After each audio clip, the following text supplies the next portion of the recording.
All right, this is before the track bar and sector shaft brace, and I'm going down the road. I can move the wheel a couple of degrees in either direction and still maintain straight travel. So I have my suspension dialed in and my, a lot of extra parts dialed in, but for whatever reason, I can move this thing a couple of degrees each way and it's not going left or right. Higher steering in the entire track bar system, all the way down to the other side of the Jeep. And this, you're only as good as your foundation. And then what this does is this gives you a firm foundation. Stock Jeep, aftermarket, 35s, 37s, 40-inch tires. This should be your first mod.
All right, so I went ahead and removed the bolts that are holding in the steering box. There's 4 bolts, 2 very long ones and 2 short ones. And those bolts are right here. And they're holding in the steering box, which is right here. It's a hydraulic steering system. And then the lines go down this side of the chassis over to a hydraulic pump. Now this is an electro hydraulic pump, so it's not running off the engine. I like that for serviceability because if I have to replace the pump, it's right over here, not ripping into the front of the engine. But the pump does, for some, leave a lot to be desired because it's not producing enough for very large tires, and it may need to be replaced, I think, if you're approaching 40. So I'm in 30, I'm going to be 37s, and I have a brace for this, and I kind of already went down what it does, but now I'm going to show you how it goes on. So it's going to brace this box. It's also going to brace this nut right here. We're going to remove this nut, and it's going to provide us, that's your sector shaft, and this is going to brace it. Then that nut will go on the other side of this once this nut gets put on. So that one will come off, this one will go on, excuse me. And then this CNC, looks like it's CNC milled, or there's this really nice piece right here, will then be your brace once it goes onto the bracket, which is right here. So this incredibly nice well-made bracket will then sit in here, and I may have to move some things around to get it in here, but it's gonna sit just like that. And I just put this suspension back together because I put a spacer in. So I'm gonna have to pull some of this apart to get this to bolt in. But the axle's drooped all the way, so this is a good install note here. You will have to probably, at the very least, disconnect your sway bar to get this in here. And let's get to it. I've already removed the bolts, and nothing to it but to install it now. Okay, as you can see here, I just pulled this bolt and pulled the bolt over there, and then I pushed this down out of the way once I get this disconnected. So if you're already in the suspension, you might as well go ahead and leave it disconnected. Note there, pro tip, don't do more things than you have to. This is going to then bolt right up in here, and let's see how the fit is. Okay, so the fitment looks like it's already kinda snug, kinda in. All right, so haven't quite tried this yet, but I have a number 3 hammer. This is a 3-pound hammer. I'm just gonna kind of tap it up in here because I can see it's low. So in order for these bolt holes to line up, I have to go up maybe 1/4 inch. You can kind of see it more right here. So we're just gonna love it in a little bit.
Alright, so with the install of the sector shaft brace, this is the nut that replaces the stock nut. So you can see they're the same size, 42 millimeter, but this one has a bearing surface on it, smooth, and this one obviously does not. So how this helps is that this brass insert that's inside the sector shaft brace rides along this bearing surface, and when they're inside and your sector shaft is moving your steering arm around,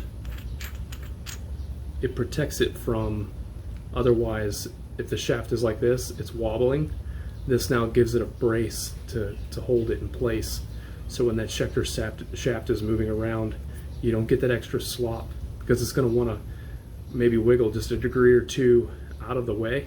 So as your steering box, this is your pitman arm, and then it runs down your tie rod. Sorry, this is the tie rod. This is your drag link. So you have pitman arm, drag link, and then your tie rod. So as it pulls the steering left and right in the box, instead of this wobbling around freely because there's nothing there, you now have this brace that then attaches to this fitting, and then it mounts all up in there. So now instead of it wobbling around in there, down here, this is holding it against this brace is holding it against the frame, and you can see this is holding against the track bar. So now your steering box, your track bar, and your frame are all one. And what this does is, it, instead of having three movable parts, you now have everything behind this beefy brace, and that is why the sector shaft brace is definitely something I think you have to do if you're going to go with larger tires. This not only helps with wandering, but it's now protecting your suspension, your track bar. My track bar is kind of sitting down here, but it'll move up into here, and then now you have your steering arm and your track bar is all triangulated to here. So track bar, and then your steering, and all of this is in line and attached at one point rather than 1, 2, 3. It all becomes one because Synergy built this really nice track bar brace and sector shaft brace all in one.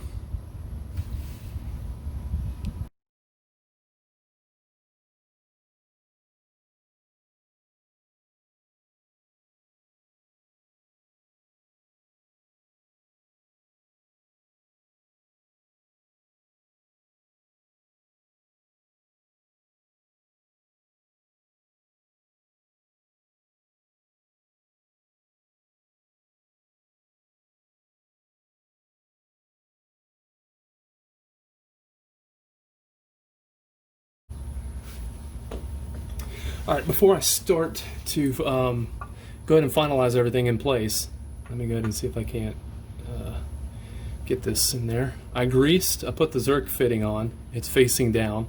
The angled piece is going towards the front of the truck. You'll notice that because the beveled edge on this side is like the other side of this bracket. There's a beveled edge on it, and I lightly greased the inside of this. If you don't, you'll get a clicking noise. I've read several people say that after these are installed and they don't get greased first. If you try to grease them after they're in, the Zerk will not reach around the entire ring, because there's no bearing channel for grease or fluid to flow in, which, you know, what like you'd see in other bearings, maybe like bearings inside an engine on a crank or whatever. So just lightly grease this with some high pressure truck grease or axle grease, and then once you place it up in there, I've wiped this off. It's this back here is cleaned up. I'm gonna go ahead and slide. So this is torqued and Loctited. I got Loctite in all of my all of the holes of the sector shaft bracket, and it slides up in there. Looks like everything's lined up.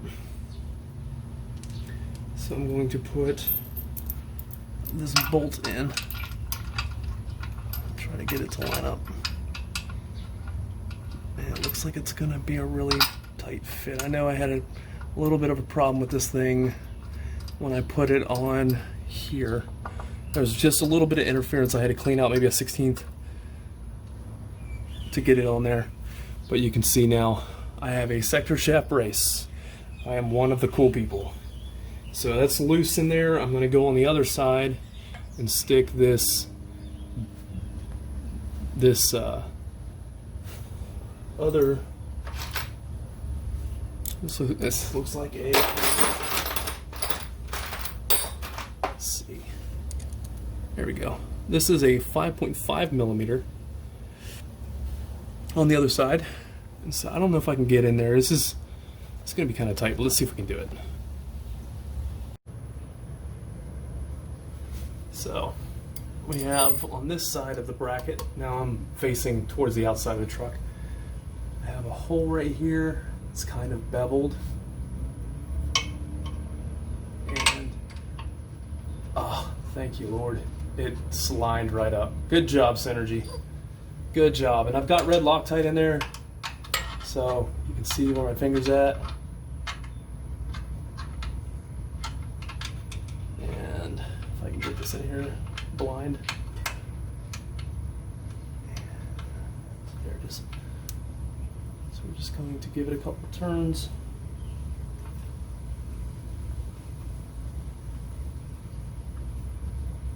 Cinch it down.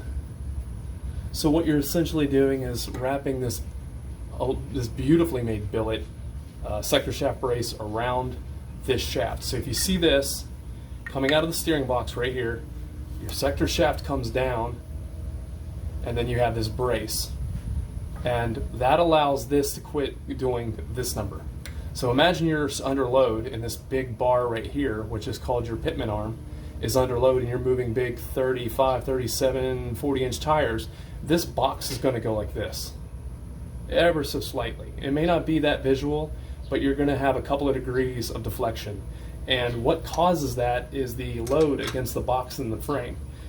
And so, let me go ahead and tighten this, since everything's in. So I'm going to go ahead and snug this first one.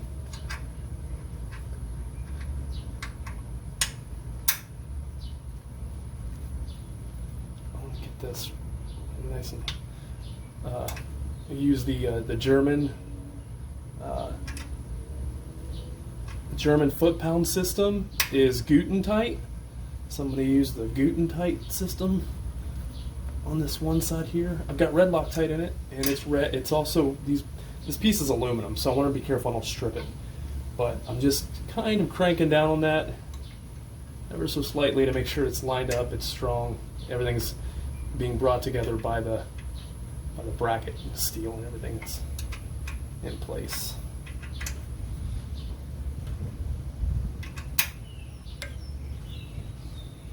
So that feels nice and tight there.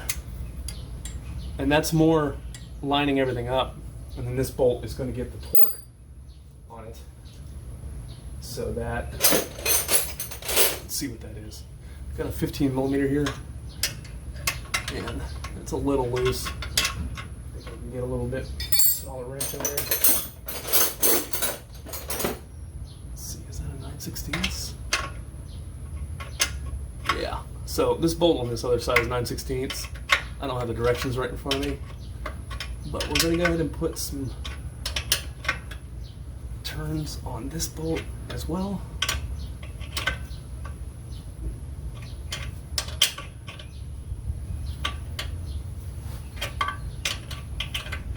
And at this point, you should have Loctite on everything. You're getting everything nice and tight. I've got some grease already on there. If you don't grease it before you put it in there and then you grease it, it's gonna click and make noise, and you're gonna have to come back in here with a 42mm, or at least these smaller wrenches, come back in here, grease this thing inside here. This area, this collar, this brass collar, should have grease in it. You should have Loctite here, Loctite here, Loctite here, and this should already be greased with grease in it, and this should be greased by your finger and moving it around, and make sure that the bolt is clean. So now my sector shaft brace, instead of wobbling around in here under load from this large pitman arm that's connected to it right here, so this big arm comes down, hits your steering, and then goes down, down, down, down, down, down, and turns your wheels. So you can see there's a lot of pressure just on this one point. Hey, real quick tool talk tip. If you have a hole that won't line up for your truck bar, this is the rock crawler piece, I will take a 3/8 extension, stick it in the hole, because it's just big enough to get that in there, but I can't get the full-size bolt in because it's huge. Take an extension, stick it in the hole, and wiggle it to line it up. And then once you line it up, hold the truck with your hand, slide the bolt in, and then just wiggle the truck. Because if I have the truck on jack stands down here, and the suspension is free to move, if I bounce this thing, I can actually get it to maneuver enough to get it in the hole. And then the other side just requires a little bit of finesse, but it is pretty much lined up.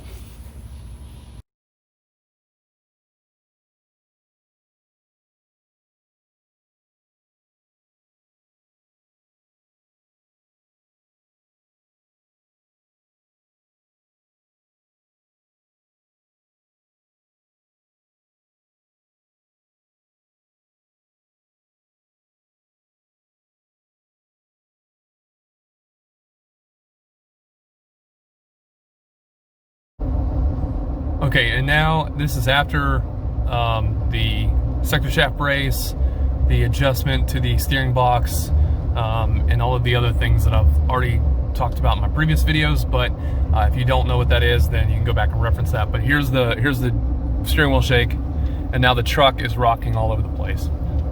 So it's got all the slop out of it. It drives incredible. I can't be more happy with how this turned out.